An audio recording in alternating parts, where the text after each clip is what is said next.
जब हम एक इथरनेट के बारे में बात कर रहे हैं तो हमने इथरनेट के बहुत से इम्प्लीमेंटेशन देखे और जो इथरनेट के इम्प्लीमेंटेशन है उसमें स्पेसिफिकेशन जो है जो सबसे इम्पॉर्टेंट स्पेसिफिकेशन है।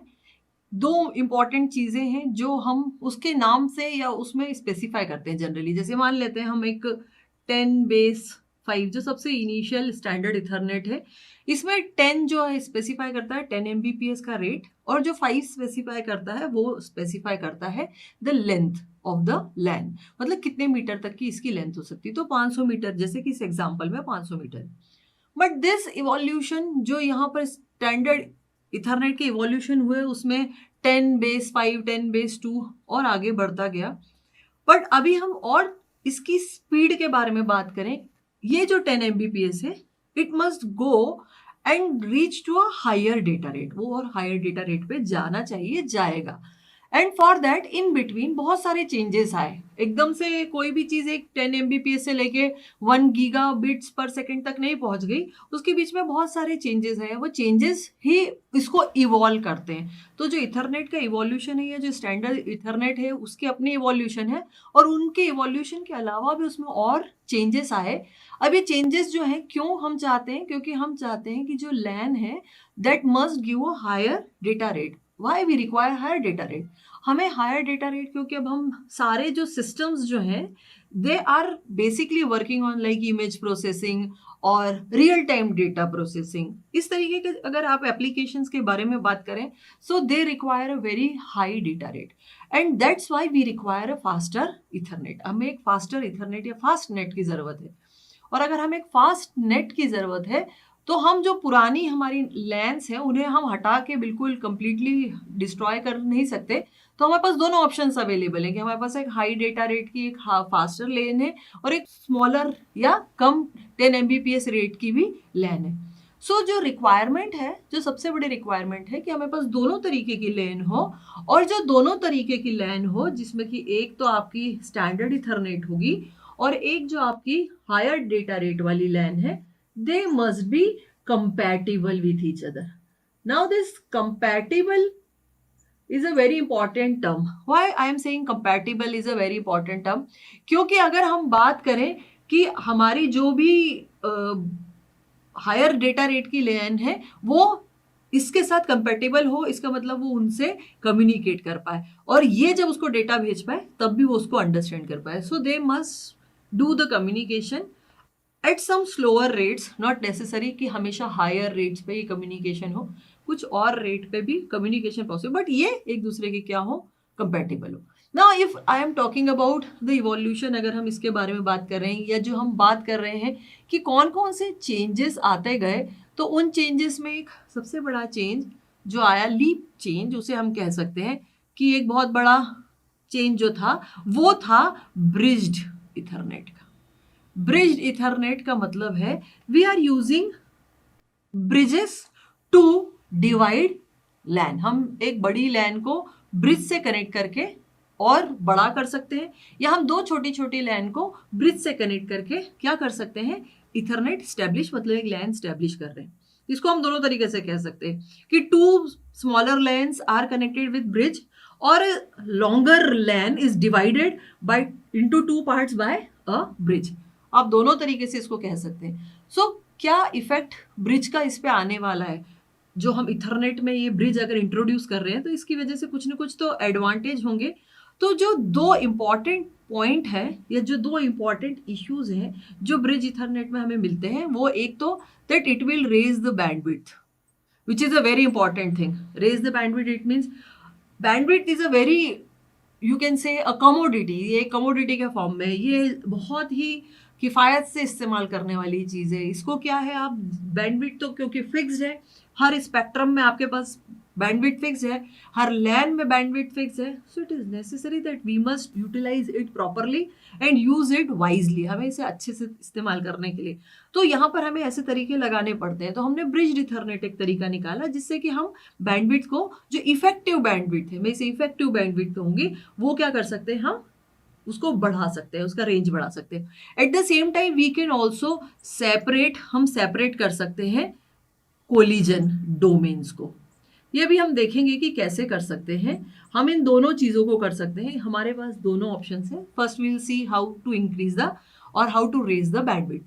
Now we can understand that every time if we are having a LAN, अगर एक लैन सिस्टम हमारे पास, एक छोटा लैन है जिसमें कुछ, अगर आपके पास टर्मिनल्स कनेक्टेड है, तो ये जो टर्मिनल्स हैं दे वांट टू शेयर, और if they want to transmit the data over the LAN, अगर इस लैन पे वो डेटा ट्रांसमिट करना चाहते हैं, कोई भी केबल हो सकती है, it may be coaxial cable, it may be twisted pair, what type of LAN we have establish depends. तो वहां पर क्या हो रहा है कि जब हम एक टर्मिनल से दूसरे टर्मिनल को हम डेटा भेजते हैं, so when the station A is using it, so the station B cannot transmit it this time. Why? Because we have a access method of CSMA, that is carrier sense multiple access.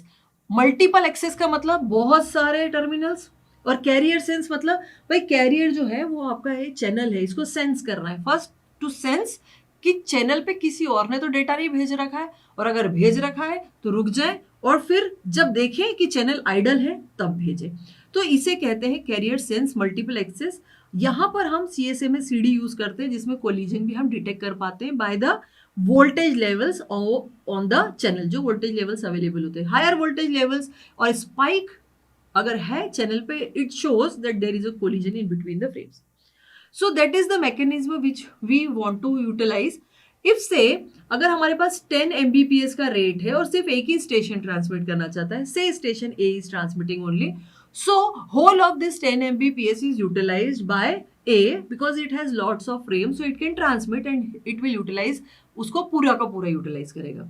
But अगर मान लेते हैं कि A और B दोनों हैं, अगर A और B दोनों के पास लॉट्स ऑफ फ्रेम्स है और दोनों भेजना चाहते हैं, तो इन दोनों के बीच में क्या होगी, ये जो कैपेसिटी है, ये जो बैंडविड्थ है, क्या होगी, शेयर होगी। अब शेयर कैसे होगी, मान लेते हैं कि जब A भेज रहा है तो उस समय B सेंस करेगा कि there is a frame, and that's why once A is sending, so B will refrain from sending, it will hold its frame, it will not send, but once the A will stop its frame and B sense करेगा तो फिर अपनी frame वो भेजेगा।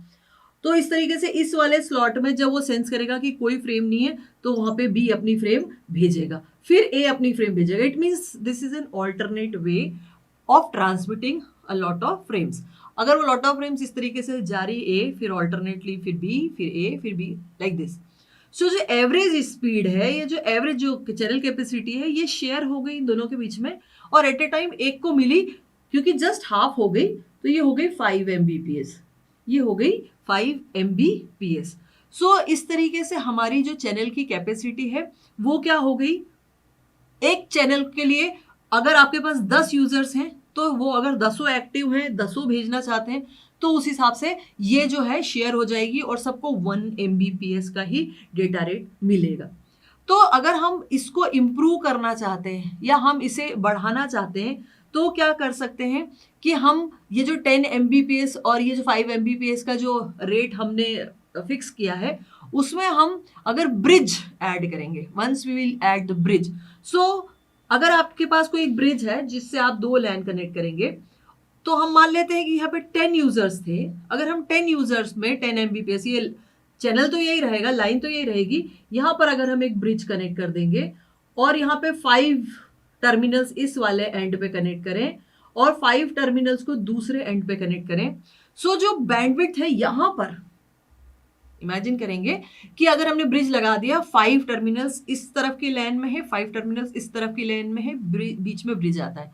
सो क्या हुआ ये कि जो 10 Mbps का जो टोटल रेट था, जो 10 के बीच में शेयर हो रहा था, now it is shared among only 5, जो इंडिपेंडेंट रहेगा। ये जो आपका चैनल का जो बैंडविड्थ है, इधर भी 10 Mbps, उधर भी ब्रिज से उससे कोई खास फर्क नहीं पड़ेगा। सो क्या होना है कि यहाँ पे 10 Mbps जो पहले 10 में इक्वली शेयर हो रहा था, अब यहाँ पे 5 में शेयर होगा और उस तरफ भी 5 में शेयर होगा। So this is how we can raise the bandwidth. वही 10 Mbps थी, लेकिन हमने ब्रिज लगा के उसको क्या कर दिया, जनरली इस तरीके के ब्रिजेस जो हैं हम एक स्मॉलर नेटवर्क में लगाते और हम ये चैनल कैपेसिटी को यूटिलाइज करते हैं इफिशिएंटली। तो ये एक तरीका है कि हम ब्रिज लगा के क्या कर रहे हैं, we can raise the bandwidth. This is the one thing. Now there is one more aspect, और you can say that we can separate the collision domain. जैसे कि अभी मैंने बताया कि अगर हम CSMACD के बारे में बात करें context to this, that is carrier sense multiple access, और मैंने अभी आपको बताया कोलिजन डिटेक्शन के बारे में। कैरियर सेंस मल्टीपल एक्सेस मतलब एक ही कैरियर है और उसको मल्टीपल जो है यूजर्स यूज करना चाहते हैं, एक्सेस करना चाहते हैं। साथ ही साथ it is also having the facility of collision detection. It means कि अगर कोलिजन हुआ सो बोथ द स्टेशन जिनकी फ्रेम कोलाइड हुई है they will wait for a random period of time. ऐसा नहीं कि दोनों साथ में पहले वेट करेंगे फिर साथ में भेज देंगे, no, they will wait for a random period of time. मान लेते हैं कि ए स्टेशन ने 10 सेकंड के लिए वेट किया और बी स्टेशन ने 20 सेकंड के लिए वेट किया, तो ए सेकंड वाला जो है पहले ट्रांसमिट कर देगा और उसके बाद बी देख चुका रहेगा, तब तक 20वें सेकंड में उसे दिख जाएगा कि there is a frame on the carrier, so it will refrain from sending, it will stop its frame, ये फ्रेम नहीं भेजेगा। So that is the way कि आप कोलिजन को क्या कर सकते हैं, डिटेक्ट भी कर सकते हैं और साथ ही साथ कोलिजन को क्या करेंगे, हम अवॉइड करने की भी कोशिश करेंगे। तो ये है CSMACD। जब हम बात कर रहे हैं कि हम अगर एक ब्रिज लगा देते हैं, जैसा कि अभी मैंने एग्जांपल लिया कि हमारे पास जो 10 टर्मिनल थे we have divided it into 2 parts, अगर 12 टर्मिनल थे तो हमने 6 डिवाइड कर दिए और हमने यहाँ पे ब्रिज लगा के उनको 2 पार्ट में डिवाइड कर दिया। सो अब क्या हो रहा है कि जो कोलिजन भी है वो देखिए इस वाले डोमेन में जो है वो सेपरेट कोलिजन होगा और ब्रिज के उस तरफ जो है वो अगर 2 स्टेशन आपस में कम्युनिकेट करना चाह रहे हैं तो उनमें कोलिजन क्या होगा, अगर होगा तो अलग अलग वहां पर होगा, because these are completely separated only connected by bridge. So यहाँ पर बैंडविड्थ वाइज ये दोनों इंडिपेंडेंट है, साथ ही साथ कोलिजन वाइज भी ये कैसे हैं, इंडिपेंडेंट है। और तीसरी जो सबसे इंपॉर्टेंट चीज कि अगर आप इसमें बैंडविड्थ यूटिलाइजेशन देखें, अगर मैं मान रही हूं कि यहाँ पे 5 टर्मिनल थे, उस तरफ 5 टर्मिनल थे, तो हमारी 10 Mbps में अगर ब्रिज को भी हम मान लेते हैं कि एक टर्मिनल है, if it is also considered as a terminal, तो क्या होगा, जो कैपेसिटी होगी वो होगी यहाँ पे 5 + 1 6, सो 10/6। अगर मैं ब्रिज को कंसिडर ना करूं तो जो कैपेसिटी है जो शेयर हो रही है वो है 10/5, क्योंकि 5 के बीच में 10 जो स्टेशन 10 Mbps का जो रेट है वो 5 यूजर्स के बीच में 5 टर्मिनल के बीच में शेयर हो रहा है, तब जबकि पहले 10 के बीच में 10 Mbps जो था वो 10 के बीच में शेयर हो रहा था। सो इस तरीके से हम क्या कर सकते हैं, 2 चीजें कर सकते हैं। आप इसको और फर्दर डिवाइड कर सकते हैं। अगर हमारे पास ये 2 पोर्ट टर्मिनल था, हमने 2 पोर्ट टर्मिनल यूज किया और इसमें हमने क्या किया कि 5 टर्मिनल कर दिया। अगर 10 है तो हम उसको और भी, या 12 है तो उनको मान लेते हैं 12 टर्मिनल्स थे और हमने 12 टर्मिनल्स को एक ब्रिज्ड नेटवर्क में, यहाँ पे इसके 4 पोर्ट हैं तो सब में 3 टर्मिनल हमने ऐड कर दिए। यहाँ पे लैन में 3 टर्मिनल है, यहाँ पे 3 टर्मिनल है, 3 टर्मिनल है, 3 टर्मिनल है।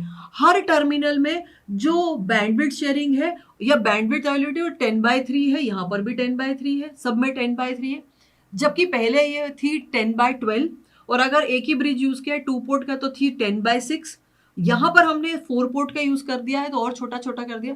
और साथ ही साथ यहाँ पे हमने क्या किया, अगर हमने 4 पोर्ट यूज किया तो देखिए कि कोलिजन जो डोमेन है अब 3 टर्मिनल का बन गया है, तो अभी कोलिजन जो है वो बहुत कम होंगे, क्योंकि बहुत ऑब्वियस है कि कोलिजन कम होंगे क्योंकि यहाँ पे जो है नंबर ऑफ यूजर जो है कम होते जा रहे हैं। जितने कम नंबर ऑफ यूजर्स होंगे उनमें उनको फ्रेम भेजने की जो प्रोबेबिलिटी वो भी कम होती जाएगी, और साथ ही साथ उनमें क्योंकि अगर 3 ही यूजर्स हैं तो सेंस करना, और क्योंकि कोलिजन डोमेन जो है हमारा छोटा है तो सेंस करना और आइडेंटिफाई करना बहुत आसान हो जाएगा। So in this way what we can say, हम कह सकते हैं कि हम जब इथरनेट का एवोल्यूशन देख रहे थे 10/5 10/2, या हम स्टार लेन के बारे में बात कर रहे थे जो कि ट्विस्टेड पेयर होती है, ट्विस्टेड पेयर से कनेक्ट होती है, ये एक और तरीके का चेंज है इथरनेट में लाया गया है। क्यों, इस तरीके के चेंजेस से इसमें अभी हम आगे और फर्दर और इम्प्रूवमेंट की संभावना है और फर्दर इम्प्रूव कर सकते हैं,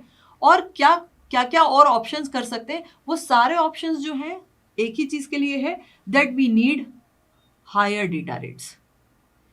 क्योंकि हमारी रिक्वायरमेंट है कि हम डेटा रेट्स को क्या करें, अप करें, ताकि हम बहुत सारा डेटा जो है एक एंड से दूसरे एंड पे, और प्रोसेसिंग कैसी करें, फास्टर प्रोसेसिंग करें। सो this is the one way bridged Ethernet of increasing the data rates.